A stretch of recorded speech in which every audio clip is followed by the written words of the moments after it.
patiesībā ir radusies reāla notikuma par Sērīvietu Slepkavu Austrijā, kurš kļuva par teiku priekš bērniem. Grīmi to pārtaisīja vēl savādāk. Tas ir stāsts par ģimeni, māte, meita, vecmāmiņa un tām attiecībām un to attieksmi pret dzīvi. No kā pasargāt savu bērnu un no kā bērniem sargāties. Man šie jautājumi liekas ļoti svarīgi par viņiem domāt. Ciemats ir mums, šeit nav meža dīvainums. Ciemata dzīve ir grūta, bet skaidra. Bet tāda te visi ir.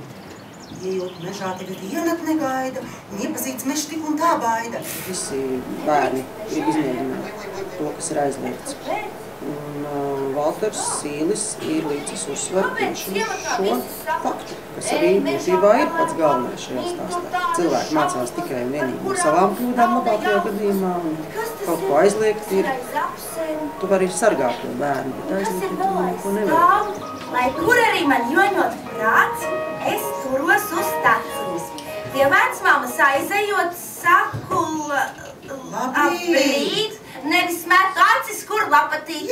Veidojot šo darbu, man gribējās sastāt tādu nedaudz jautājumu zīmes. Jā, nenoliedzami vilks ir bīstams. Bet tajā pašā laikā, vai mēs mūžīgi varam izvairīties no visa bīstamā? Kopumā ņemot, mēs šeit brīnišķīgs.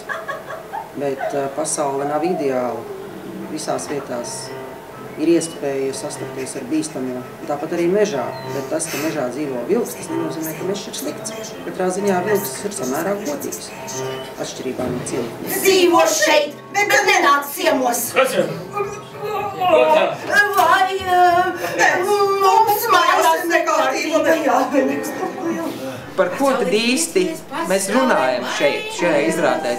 Tā ir brīvība. Brīvība ir tā, kas cilvēku dzīvi padarīs daudz krāsaināku. Un savukārt tas, kas mūs padara pelēcīgus un ieliek rāmjos, tās ir mūsu pašu bailes. Daudz cilvēku vienā brīdī šķiet, ka viņš, ne visu, bet ka viņiem tā kā apmēram skaidrs, kā dzīvot, kā izskatās pasaule, un vai nu ko vai noķert to pirmreizību, to brīnumu. Tas man šķiet ir tas, kas to dzīvi padara krāsaināku.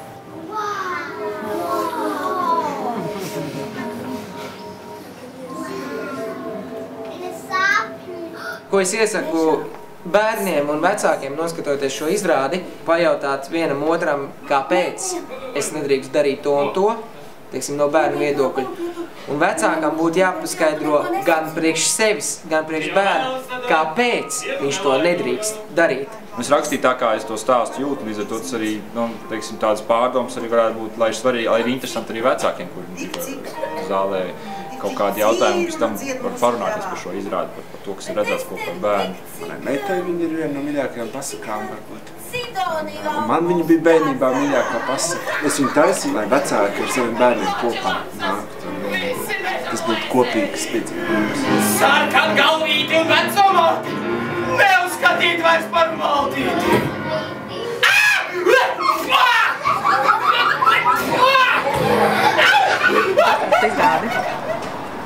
Bija labi. Bija interesanti tad, kad apēd vilks vecmāmiņu un sarkangalvīti, un tad viņi tur grieza vēderu. Mums ļoti patika izrāde, es nevaru pasaukt, ka man raustās neko. Liekas, ka mums visiem trim patika izrāde. Un ļoti patika vizuālais risinājums, tradicionālā pieeja ar nelieliem vēstījumiem.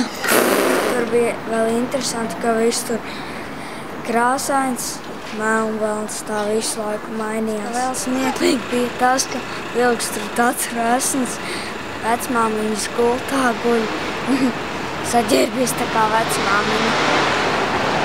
Tas bija arī smieklīgi.